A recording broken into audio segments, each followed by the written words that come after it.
uma coisa que as pessoas podem afirmar, sim, o homem já nasce pecador, né? As pessoas podem afirmar isso, o homem já nasce pecador. Mas espera aí, quem faz o homem nascer em estado pecaminoso depois de Adão? Quem instituiu, né? Que o homem, né? Que o homem iria nascer na raça pecadora, Deus poderia não. Mas a Bíblia afirma lá em Romanos 11 que Deus colocou todos sob a desobediência para exercer misericórdia com todos, né? Quem colocou todos? Deus. Deus colocou todos sob a desobediência, né? Não foi o homem que se colocou sob a desobediência em primeira instância, foi o próprio Deus, lá em Romanos 11:32. Então nós vemos então que Deus, ele claramente, além dele não estar sujeito às leis, isso aí é uma coisa que seria tão óbvia que não precisaria a gente colocar, mas infelizmente as pessoas continuam fazendo os mesmos tipos de objeções. Vamos continuar então na história. Nós vemos ali Abraão, que Deus ordenou que Abraão matasse seu filho. Embora a lei de não matar, já desde Gênesis 9, já estava em vigor. Se alguém dissesse que não existia tal lei ainda, tem, né? Deus decreta o pecado segundo o conselho da vontade dele, né? Então, na verdade, aquela ação nem seria pecado. Por quê? Porque Abraão estaria obedecendo a ordem divina, o preceito que Deus deu. Agora, existe uma diferença entre preceito e decreto, e é isso que as pessoas elas confundem muito. Lá em Gênesis, no capítulo 45, verso 8, quando José responde para os seus irmãos, ele diz, não foi vocês que me enviaram para cá, mas foi Deus. Deus me enviou para cá, né? E lá no capítulo 50, verso 20, vocês intentaram mal contra mim, mas Deus o tornou em bem. Quem fez isso? Foi o próprio Deus, né? É o próprio Deus que enviou José para lá, através dos irmãos dele, né? Por exemplo, os irmãos de José, eles ficaram com ciúme, né? Por causa da sua concupiscência, é evidente, de José. Mas quem deu sonhos para José? Foi o próprio Deus. O próprio Deus deu sonhos para José. Não foi José que se deu sonhos, né? Que ele seria uma... Não, e o próprio Deus, né? E o próprio José tinha ele como preferido. Mas quem é que nasceu na ordem que ele está, né? Quem nasceu? Foi Deus. Foi Deus, né? Deus que fez com que ele nascesse naquela ordem. Não foi José que fez a si mesmo nascer naquela ordem. Então você vê esse ponto também. Aí você vai vendo na Bíblia, por exemplo, Moisés, vamos lá para o começo. Moisés, ele nasce no período onde o rei lá do Egito quer matar todas as crianças. Mas vamos falar sobre isso então, vamos falar sobre isso. Deus chega para Abraão em Gênesis 15 e diz, Abraão, a tua descendência vai ser peregrina na terra por 400 anos, uma terra estranha. Quem disse? Deus. Preste bem atenção. Israel será prisioneiro dos egípcios por 400 anos. Beleza. Deus disse isso para Abraão. Alguns vão dizer, não, mas não foi Deus que mandou eles para lá como escravo. Então vamos ver. Quem levou eles para o Egito? Gênesis 45, 8, Gênesis 50, 20. Deus. Deus levou eles para o Egito. Não era plano de José, não era plano de ninguém. Deus levou eles até o Egito. Deus coloca eles no Egito, ok? E Deus abençoa eles, sabendo que toda essa coisa iria efetuar com que Faraó viesse se revoltar, enfim. Deus levantou o Faraó lá, né?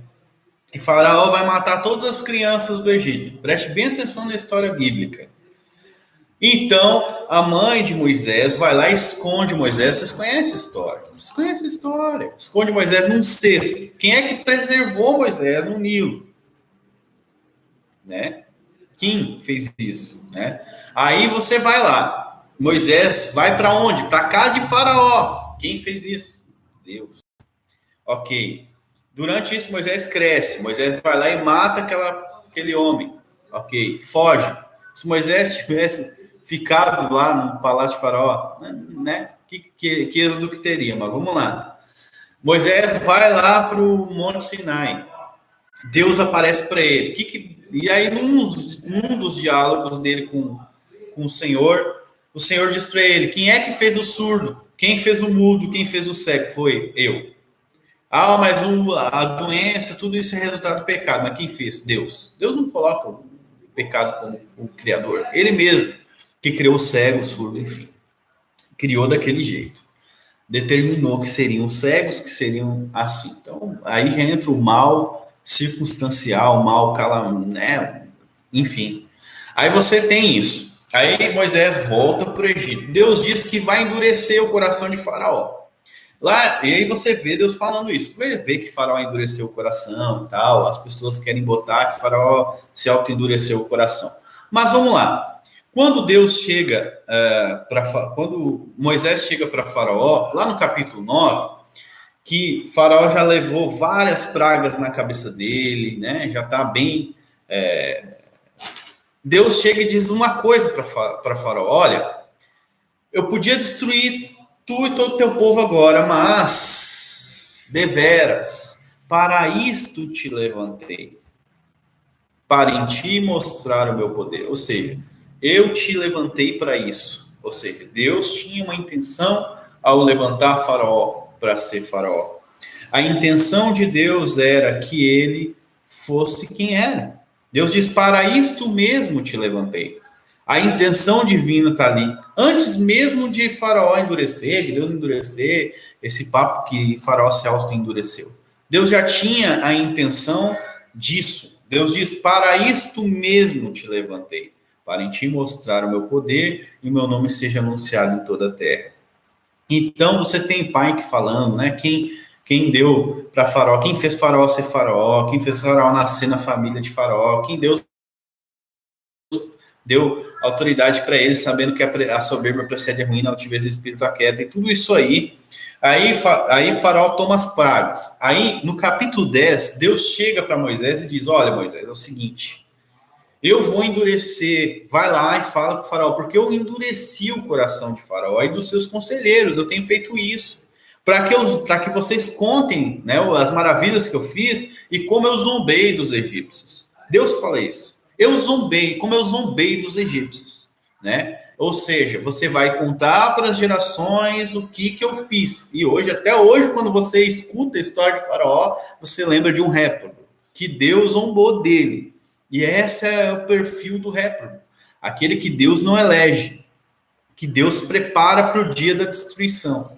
Aí você tem lá Faraó, e Deus diz isso para Moisés no capítulo 10, verso 1 e 2. No verso 3, diante de Faraó, Deus fala uma coisa. Ele diz assim: olha, até quando você vai se recusar a humilhar-se diante de mim? Espera aí, no verso 1 e 2, Deus diz que endureceu o coração dele. No verso 3, Deus manda ele se humilhar, mas como assim? Isso Deus já tinha falado, que ele tinha endurecido o coração de Faraó. E mesmo assim, Deus ordena que ele se arrependa. Mesmo assim, Deus ordena que Faraó se humilhe diante dele. Lutero diz: então aqui nós temos a vontade revelada de Deus, que é Deus dando preceito ao homem, e a vontade decretiva de Deus, que é Deus endurecendo Faraó. Nos dois textos, nós temos primeiro a vontade oculta de Deus, que é o decreto de Deus, e no segundo texto nós temos o preceito de Deus. Nós temos isso em toda a Bíblia. Em toda a Bíblia. Então existe uma vontade de Deus que não pode ser frustrada, que é a vontade oculta de Deus, o decreto de Deus. Isso é muito claro na Escritura Sagrada. Aí você pode fazer a concorrência que quiser, no final vai dar no mesmo. Deus endureceu o coração de Faraó. Deus endureceu, ou você vai arrancar isso da Bíblia, né? Aí você tem por toda a Bíblia. Aí você tem afirmações de Moisés, por exemplo, em vários lugares, né?